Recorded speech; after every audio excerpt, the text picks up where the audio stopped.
Turki akan latih pasukan keamanan Palestina, peringatan bagi Israel.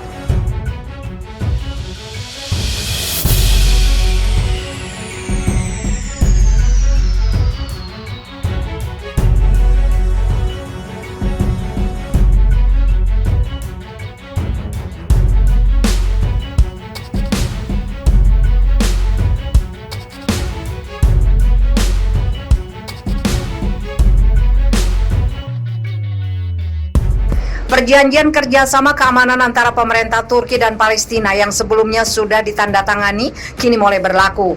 Pemerintah Turki akan melatih pasukan keamanan Palestina. Surat kabar Turki Yeni Şafak seperti dilansir Middle East Monitor melaporkan, pemerintah Turki meratifikasi perjanjian kerjasama keamanan 2 hari lalu. Keputusan tersebut dianggap mirip dengan perjanjian batas maritim yang ditandatangani Turki dengan Libya. Dalam perjanjian antara Palestina dan Turki, pasukan penegak hukum Palestina akan dilatih di Akademi Gendarmeri dan penjaga pantai di Turki. Selain itu, proyek jangka pendek dan jangka panjang akan dilaksanakan untuk meningkatkan kemampuan pasukan penegak hukum Palestina dengan memberikan pelatihan, konsultasi, dan bantuan teknis. Pemerintah Turki sebelumnya telah mengambil langkah tegas selama pertemuan Dewan Keamanan PBB pada Rabu lalu. Perjanjian kerjasama keamanan yang ditandatangani antara Republik Turki dan pemerintah negara Palestina pada tahun 2018 diterbitkan dalam dokumen negara resmi dan mulai berlaku. Adanya perjanjian tersebut menjadi babak baru dalam hubungan Turki-Palestina. Mereka bekerja sama dalam hal memerangi kasus pencucian uang, kejahatan dunia maya, penyelundupan budaya dan kekayaan alam, narkotika dan perdagangan manusia, dan penyelundupan migran dan imigrasi ilegal. Pertukaran intelijen dan teknik operasional untuk memerangi terorisme merupakan salah satu ketentuan yang paling menonjol dari perjanjian. Selain itu juga kesepakatan tentang masalah keamanan maritim.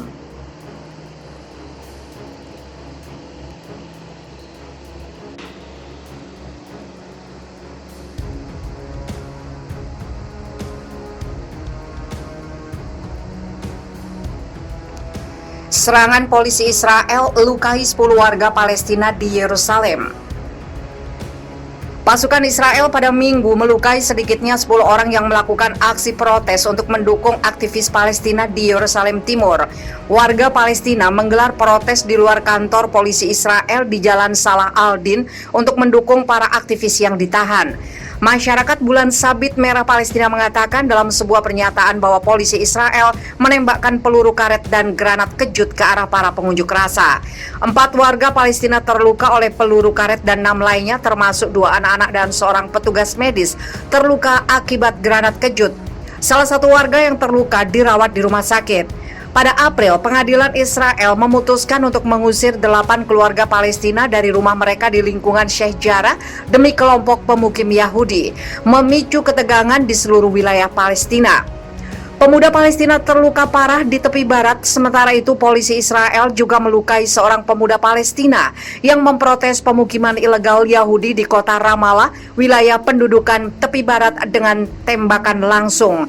Kementerian Kesehatan Palestina mengatakan warga Palestina itu mengalami cedera di kepala dan dirawat di rumah sakit. Serangan Israel di Gaza dan tepi barat menewaskan sedikitnya 289 orang, termasuk wanita dan anak-anak, serta meninggalkan jejak kehancuran. Pusat kesehatan, kantor media, dan sekolah juga menjadi sasaran serangan Israel.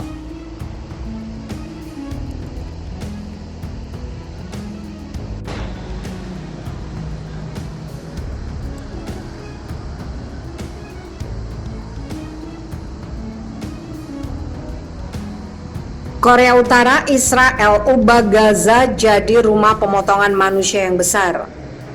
Pemerintah Korea Utara mengecam Israel karena mengubah jalur Gaza Palestina menjadi rumah pemotongan manusia yang besar dan tempat pembantaian anak-anak. Kecaman dari pemerintah yang dipimpin Kim Jong-un itu merujuk pada pembom Israel di Gaza dalam perang 11 hari antara militer Zionis dengan milisi Palestina pada Mei lalu. Kejahatan mengerikan Israel membunuh anak-anak seperti tunas belum berkembang merupakan tantangan berat bagi masa depan umat manusia dan kejahatan terhadap kemanusiaan, kata kementerian tersebut. Tidak berlebihan untuk mengatakan bahwa seluruh jalur Gaza telah berubah menjadi rumah pemotongan manusia yang besar dan tempat pembantaian anak-anak. Lanjut kementerian tersebut seperti dikutip dari Newsweek Senin 6 Juli. Segera setelah pemboman berakhir, Perdana Menteri Israel Benyamin Netanyahu dan pihak berwenang Israel berusaha menyembunyikan kejahatan mereka membunuh bahkan anak-anak. Imbu Kementerian Luar Negeri Korea Utara. Outlet berita internasional sangat mengutuk Israel karena terus membantai anak-anak, menunjuk Israel sebagai penyebab pengusiran warga Palestina, perluasan pemukiman ilegal, dan menabur benih kebencian dengan menekan ibadah mereka yang damai. Pernyataan itu dikeluarkan pada 4 Juni yang ditetapkan oleh PBB sebagai Hari Internasional Anak-anak Tidak Bersalah Korban Agresi. Hari ini untuk menandai tindakan agresi Israel terhadap sejumlah besar korban anak-anak Palestina dan Lebanon yang tidak bersalah pada Agustus 1982. Bentrokan terbaru antara Israel dan milisi Palestina di Gaza menghancurkan ribuan bisnis dan rumah, menggusur lebih dari 100.000 orang di wilayah tersebut.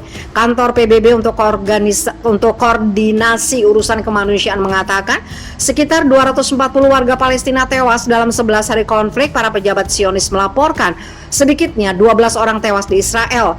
Perang itu berakhir dengan gencatan senjata yang ditengahi Mesir. Milisi Palestina dan Israel sama-sama mengklaim kemenangan. Israel dan Palestina telah terlibat dalam pembicaraan damai sporadis selama 25 tahun terakhir, tetapi belum ada resolusi yang tercapai.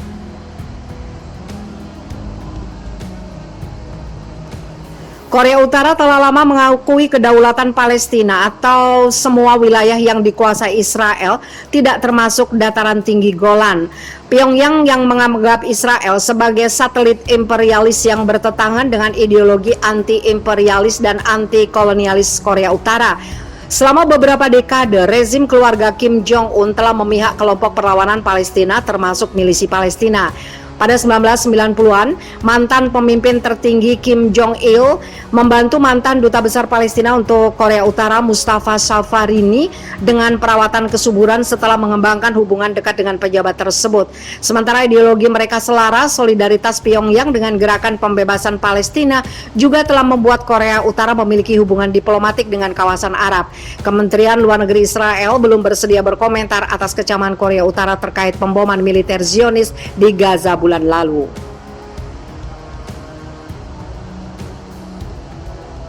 Dia mengatakan bahwa Israel memblokir masuknya peralatan pelindung yang digunakan oleh tim penjinak bom di jalur Gaza dan menambahkan bahwa ini membuat pekerjaan mereka lebih berat.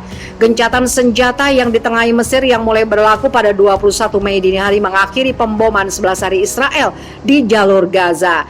Serangan Israel di Gaza dan tepi barat menewaskan sedikitnya 289 orang, termasuk wanita dan anak-anak, dan meninggalkan jejak kehancuran. Pusat kesehatan dan kantor media serta sekolah termasuk di antara bangunan yang menjadi sasaran.